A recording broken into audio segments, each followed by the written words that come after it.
Barris stared at the delivery crate in his cargo bay, his weathered hands trembling as he read the shipping manifest for the third time.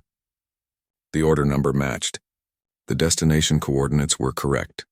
But according to the documentation, he should have received a domestic android, model H-47, designed for household maintenance and basic companionship. Instead, something else entirely had arrived. The woman inside the transparent stasis pod didn't have the telltale blue circuits visible beneath synthetic skin that marked civilian androids. Her hair was genuine black, not the programmed auburn he'd specifically requested. Most unsettling of all, her chest rose and fell with actual breathing. "Papa, why are you staring at the box lady?" 7-year-old Melissa had crept into the cargo hold despite his strict instructions to stay in the living quarters. "She's not supposed to be," Barris began, then stopped. How could he explain to his daughter that he'd ordered an android companion because he couldn't bear watching her grow up without a mother figure? That 3 years after losing her mother to the Centauri plague, he still felt utterly inadequate as a single parent on this remote mining station. The stasis pod systems hummed, and the woman's eyes fluttered open.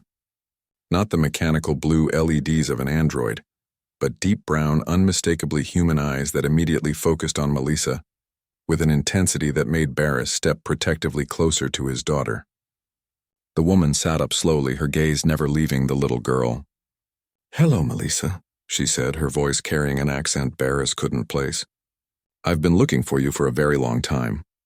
Barris reached for his plasma cutter. "Stay back. I don't know who you are or how you know my daughter's name, but my name is Elena Vasquez," the woman said, raising her hands peacefully. "I'm a xenoarchaeologist from the Terra Prime Research Division, and I'm here because your daughter is the most important human being in the galaxy."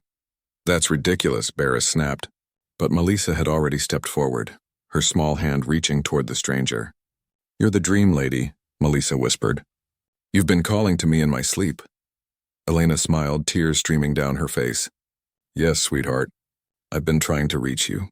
You've been answering, haven't you? Drawing the symbols? Seeing the lights in space that your father can't see?"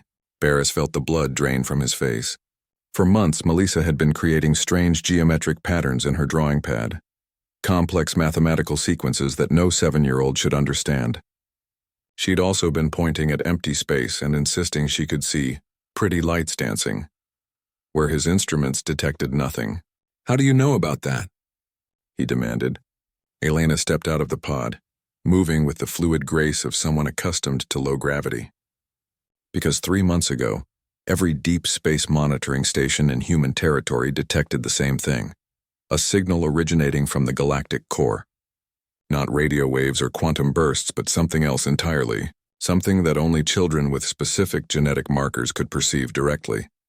She pulled a holographic display from her pocket, showing star charts covered in pulsing markers. "The signal has been growing stronger, and our xenobiologists believe it's a communication attempt from an intelligence so advanced that adult human brains literally cannot process their method of contact. But children can, specifically children like Melissa." "The stars are singing," Melissa said matter-of-factly.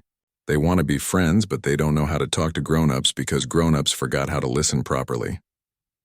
Barris stared at his daughter, seeing her with new eyes. The brilliant child he'd thought was simply imaginative was actually serving as humanity's first contact with an alien civilization. "That's why I'm here," Elena continued. "My research team identified 12 children across human space with the ability to perceive these signals. But Melissa is special. She's not just receiving the communication, she's actively responding. The signal strength increases every time she draws those symbols." "So what does this mean?" Barris asked, his protective instincts warring with a growing sense of wonder. Elena knelt down to Melissa's level. "It means, little one, that you're going to help humanity make its first friend among the stars. But only if you want to, and only if your father says it's okay." Melissa looked up at Barris with eyes that seemed far older than her 7 years. "Papa, the star people are lonely. They've been looking for friends for a really long time, but nobody ever answered them before. They think humans might be ready now." Barris felt the weight of the moment. His daughter wasn't just his little girl anymore. She was humanity's ambassador to the cosmos, chosen not through politics or military might, but through the simple purity of a child's ability to wonder and believe. What would this involve? he asked Elena. Melissa would work with our team to establish proper communication protocols.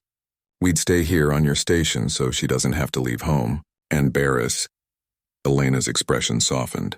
The shipping error wasn't an error. When the signals first started appearing, our AI systems began experiencing anomalous behavior, reassigning personnel, rerouting supplies, even altering shipping manifests. We think the alien intelligence has been subtly influencing our technology to bring the right people together.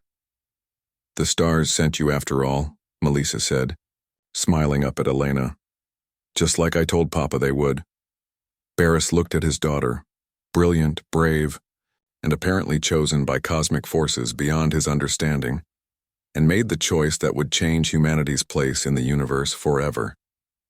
All right then, he said, putting his hand on Melissa's shoulder. Let's see what the stars want to talk about.